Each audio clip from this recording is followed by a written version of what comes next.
Our next guest is the creator and host of a new podcast geared towards conservative moms, other audiences as well. Katie Miller recently worked as an advisor to Elon Musk when he was running the Department of Government Efficiency. She's also married to Stephen Miller, President Trump's deputy chief of staff. Now, for the first episode of her namesake podcast, Katie spoke with Vice President JD Vance. It was a conversation that went beyond politics.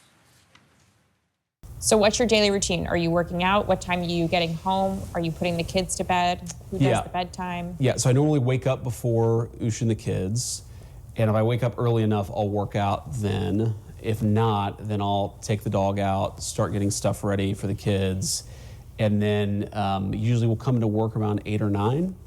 And then we'll typically, I try to have 6 to 8 be that time where we have dinner together and just hang out with the kids. But then usually there's something going on from 8 to midnight. And if it's an easy night, you're done by 10. And if it's a tough night, you're done at 2. Wow. Katie Miller joins us now. Really appreciate, you coming on set with us today. Thank you for having me. So, I mentioned this in the intro, your podcast, it's aimed at conservative moms, but also just a broader conservative audience in general. But you say you're not trying to get political at all. Explain that. I just think out there's Theo Vaughn, Joe Rogan, a lot of men who talk to conservative men or center-right, and there isn't that conservative alternative where you're having these lifestyle, relatable conversation, that window into someone else's day. I mean, the episode with Vice President JD Vance, we didn't want to talk about his political views or what he's doing in the political arena. We talked about what is he making for breakfast with his kids? When does he put them to bed at night? Why was he running at Disneyland? The questions people really want to know about their vice president. Why was he running at Disneyland? He was playing a game of ogre with his kids on Tom Sawyer Island, just as we all do with little kids, right? You act silly, but unfortunately for him, he's always caught on candid camera. Yeah. I thought the kids were like doing something dangerous. I was always wondering, so thank you for clarifying that. How do you avoid politics entering into it? Because the figures themselves, everything they utter is almost inherently political. Well, I can only speak from my personal view, which is Stephen and I both have served in President Trump's first and second administration. And at home, we don't talk about politics, right? We talk about what we're feeding our kids for dinner, or why they're screaming at bath time, or why they're not going to bed at night.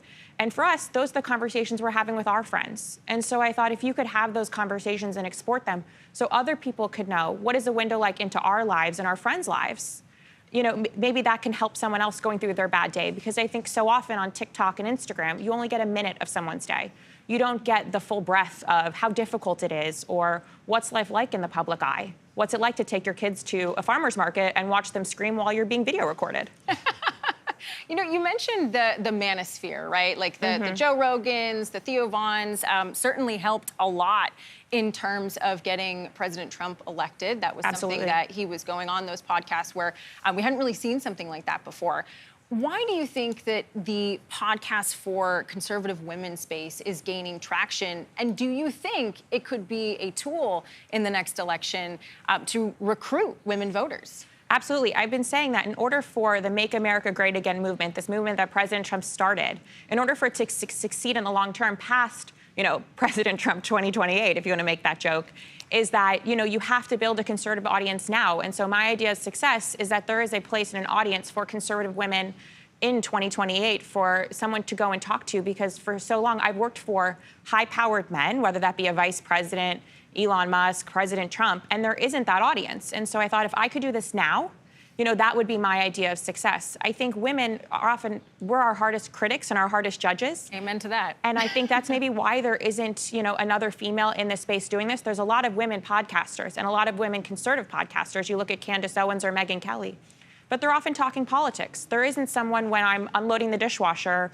or doing laundry that, that I would listen to just get away or learn something new. And that's, if I figured there was nothing that I could listen to, well, then I should create that thing. And it is unbelievably scary. I bet. So, you want guests who are from across the political spectrum. I assume you also want viewers or listeners who are from across the political. What's your pitch then to liberal viewers right now, liberals at home, who might just hear your name, know who you're married to, and think, no way? What's the pitch? I would say give it a chance, one. But two is that, I have future episodes coming out that are with business leaders, scientists, ESPN's broadcaster, former ESPN broadcaster Sage Steele. Today is going to be Katie Boyd-Britt, the youngest female senator from Alabama. And to this is just, how do you do it? How do women do it when we are raising kids and having a career? Because my own career has taught me that you can go by being the vice president's communications director, have 3 kids in 4 years, and then go work for Elon Musk. And so whether that be liberal or conservatives, I think we should all support other women. I think women should encourage other women, and too often we don't. And I think my pitch would be to say that if you're conservative or liberal, raising kids looks a lot of the same in this country. And just quickly, I mean, I do think that people often misunderstand what conservatism is in America. I mean, how would you define it? Yeah, I'm curious about this. Yeah. Too. And for me, in my household, conservatism is having a strong household, a family unit. Me and my husband prioritize putting our kids to bed as a family. We prioritize eating dinner together as a family. Even in his job in the White House, he aims to make it home every night by 5:36 for dinner. And to me, it's just a shared set of morals and values that it means a healthy, happy household, one where God is at the center of it, but it is whatever that means for you. And for us, it is just that family unit. And I learned in your second episode, he's a good chef. So he's not only home for dinner, he's making dinner. Oh, absolutely. Awesome. All right, cool. Katie Miller, thank you very much. Appreciate you coming on.